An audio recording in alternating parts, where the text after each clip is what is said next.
Olá, eu sou Amor e o caso que eu trago para o canal é sobre sequestro e cárcere privado.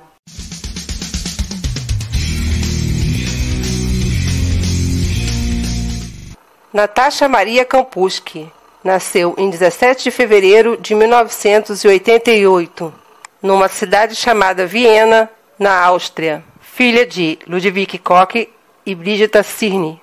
Na infância, ela não tinha uma boa relação com a mãe.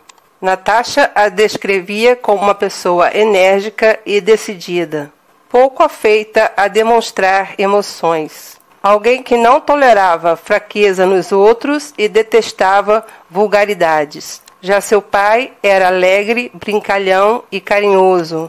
Era dono de uma padaria, mas tinha sérios problemas com álcool. Sua família incluía 2 irmãs adultas, que gostavam de tratá-la como se fosse bebê, treinando para quando fossem mães. Seus pais se divorciaram quando Natasha tinha 5 anos. Por isso, ela passava temporadas na casa dos pais. Era na casa da sua avó paterna, porém, que Natasha se sentia confortável e segura, onde ela era mimada pela sua avó com chocolates, andava de bicicleta com as outras crianças pela rua e colhia cerejas e groselhas nos arbustos da casa. Aos 10 anos, era uma comilona compulsiva, uma menina frustrada e solitária.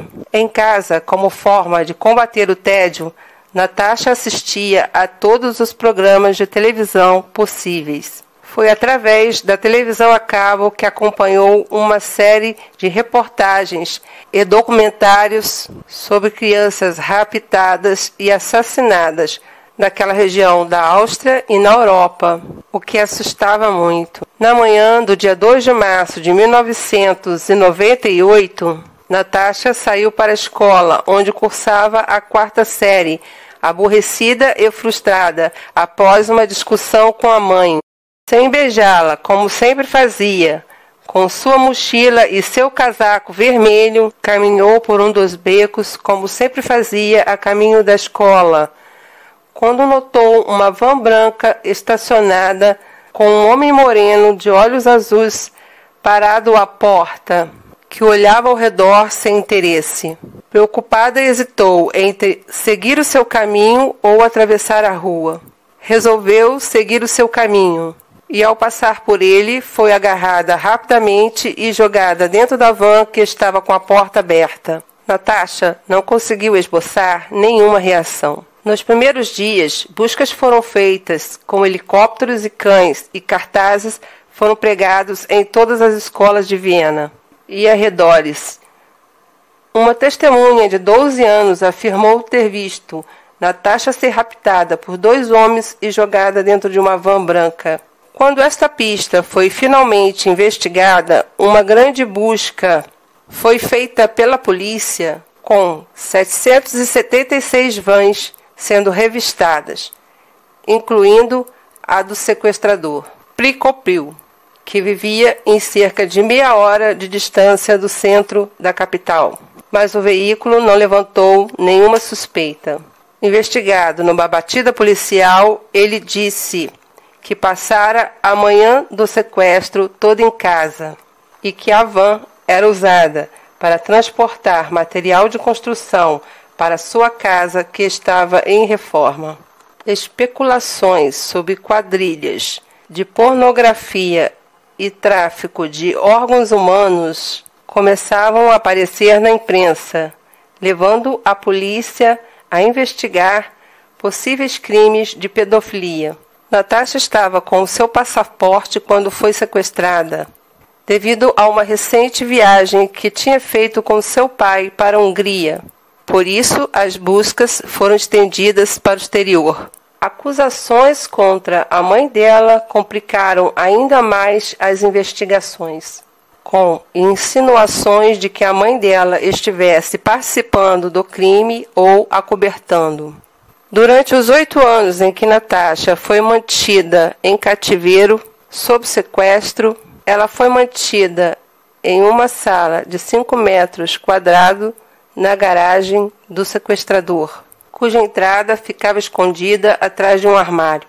Sem janelas e à prova de som, a porta era feita de concreto e reforçada de aço. A cela tinha uma pia, um vaso sanitário e uma cama tipo beliche, onde Natasha dormia em cima e usava as escadas para pendurar roupas. O ar da cela vinha de um ventilador instalado no alto, que passava por um tubo no teto vindo da garagem. O ruído desse ventilador quase a enlouqueceu, por causa do barulho constante nos primeiros meses. Em sua primeira noite no cativeiro, Natasha perguntou ao sequestrador qual o tamanho dos sapatos dele. Vendo os depoimentos na televisão, ela aprendeu que o refém deve tentar conseguir todas as informações possíveis sobre o sequestrador para uma posterior identificação. Ela também pediu para o sequestrador ler uma história para ela. Ele leu A Princesa e a Ervilha, vindo de um livreto que estava dentro da mochila dela, e lhe desse um beijo de boa noite. Tudo feito pelo sequestrador com boa vontade. Nos primeiros 6 meses de cativeiro, ela não pôde sair da cela nem por um momento, não pôde tomar banho a não ser pela pequena pia na cela, não podia olhar nem falar com Picopiu sem consentimento. No primeiro ano, era obrigada a chamar seu raptor de mestre, o que ela se recusava por rebeldia, e isso lhe custou muitas surras. Com 1 ano e meio de cativeiro, ele resolveu que ela não devia mais usar seu nome e a obrigou a escolher outro nome. Ela escolheu Bibiane e que agora ela pertencia a ele. Em dezembro de 1999, com 21 meses de cativeiro, ela finalmente pôde respirar um pouco de ar, quando Picopiu decidiu que ela fosse ao seu jardim com ele à noite. Pouco tempo depois, ele revelou a ela o seu verdadeiro nome, Wolfgang Picopiu. E Natasha soube então que ele jamais a libertaria dali com vida. Submetida a anos de abuso físico e mental, Natasha foi muitas vezes obrigada a dormir com Wolfgang, algemada. Ela o fez pela primeira vez aos 14 anos. Ele tinha uma mania de limpeza. Ela foi obrigada a raspar a cabeça para que os fios não ficassem pela casa. Passou períodos de fome. Chegou a apanhar 200 vezes numa semana, até ouvir sua própria espinha estalar. Era obrigada a cozinhar, limpar e arrumar a casa quase nua. Quando Wolfgang resolveu fazer uma reforma na casa, Natasha foi o seu único operário. E isso durou anos. Chegou a pegar sacos de cimento pesados demais para sua idade, instalar pisos, janelas, quebrar concreto, sempre sob as ordens dele e vigiada de perto. Qualquer erro, principalmente com a comida, era motivo de gritos e tapas. No fim do dia, quase sempre era obrigada a voltar para sua masmorra. Ela chegou a pensar em acabar com a própria vida e por 3 vezes ela tentou, mas não conseguiu chegar até o fim. Achava-se uma visão triste no espelho. Careca, com as maçãs do rosto fundas, braços e pernas finos, cobertos por hematomas, costelas aparentes e, em uma oportunidade, quando ela demorou a atender suas ordens, ele lhe atirou um canivete que perfurou o seu joelho. A casa tinha interfone entre os cômodos e a cela, para que ele pudesse falar com ela sem precisar descer até lá, e a mãe dele, por diversas vezes, esteve presente na casa, cozinhando e limpando a casa para o filho, e posteriormente ela disse nunca ter percebido a presença de ninguém, embora ela tenha notado um toque feminino na arrumação da casa. Ela nunca poderia atinar que havia alguém ali preso. Durante os primeiros anos de cativeiro, Natasha passava a maior parte do tempo na parte de cima da casa para limpar e cozinhar, e nesse período ela tinha acesso à televisão e ao rádio, mas sempre observada e vigiada pelo raptor. Depois de alguns anos, onde o mais longe que ela chegava era o jardim da casa, Natasha foi levada para o mundo exterior. Ele tinha um domínio psicológico tão grande sobre ela que inibia qualquer possibilidade de fuga. Estiveram em uma loja de material de construção e um passeio de carro até Viena, onde foram parados numa blitz policial. A polícia chegou a pedir os documentos de Plicopil e do carro e a olhar Natasha sentada no banco de passageiros, mas Natasha, em pânico com as ameaças de morte, ficou calada e o carro foi liberado.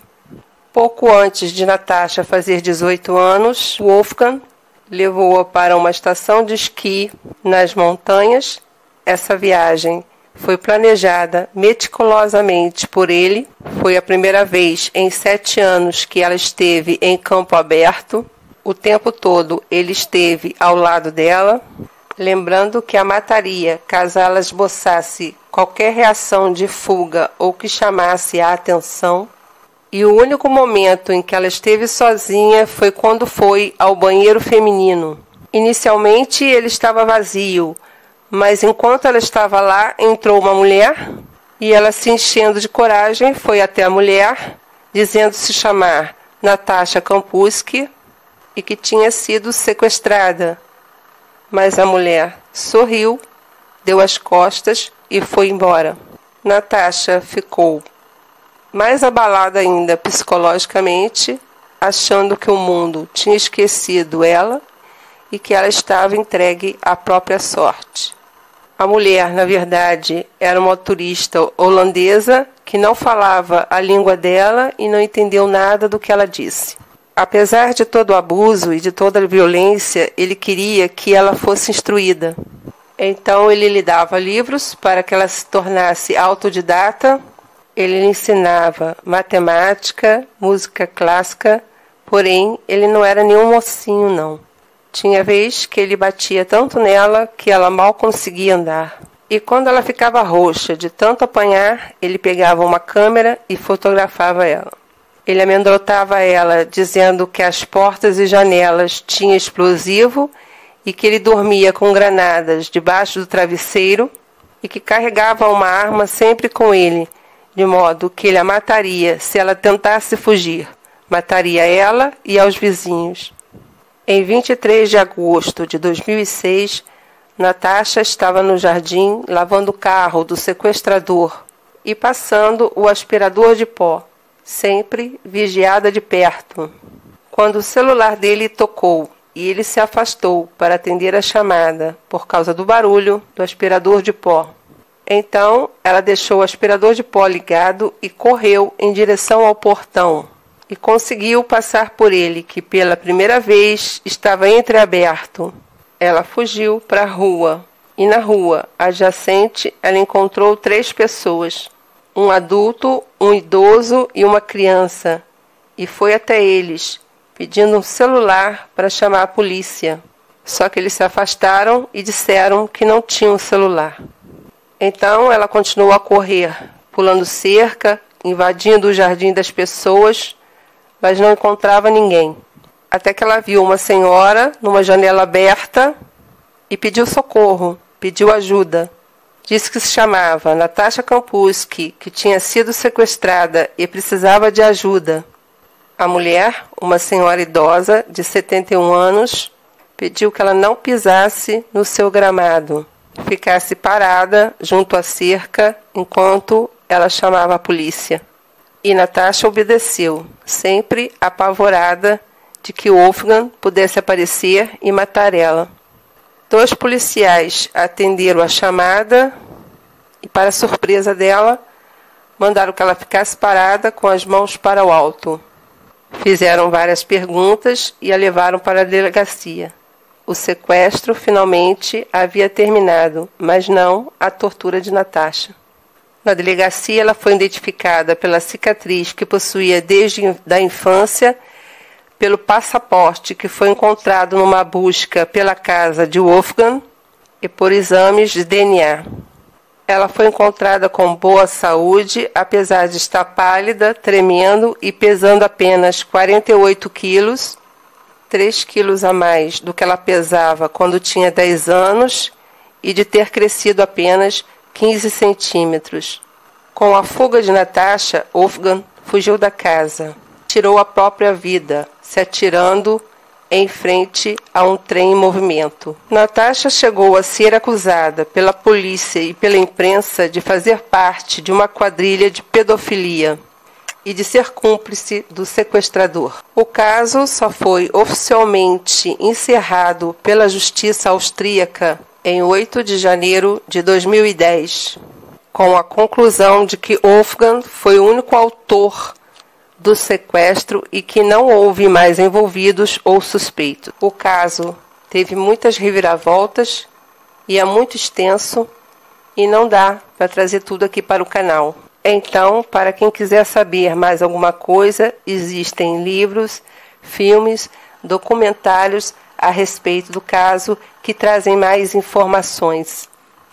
Eu vou ficando por aqui. Obrigada por assistir até o final. Até mais.